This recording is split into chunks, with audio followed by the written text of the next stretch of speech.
Hey everyone, if your Goodman furnace is running but you're not getting any heat, don't panic. Let's walk through the most common fixes. First, check if the blower fan is spinning. If it's on but your air is still cold, your furnace has power, but something's stopping the burners from lighting up. Now head to the control board and look for the blinking LED light. That's your furnace trying to tell you what's wrong. Count the flashes, pause, then count them again.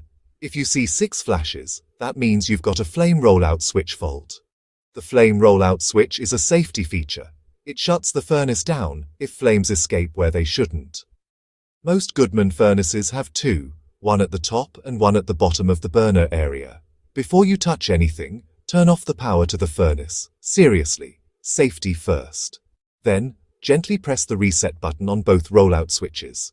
If you hear a click, congratulations, you've just reset a tripped switch. Turn the power back on and let the furnace try again. Watch those burners. They should burn steady and blue with no flames rolling out. If everything looks good after the blower kicks in, you're probably in the clear. But here's the deal. Rollout switches trip for a reason.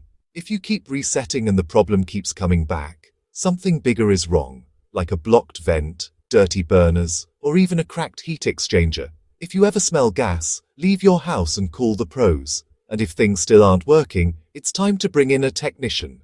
Don't gamble with furnace safety. Thanks for watching, and I'll see you in the next video.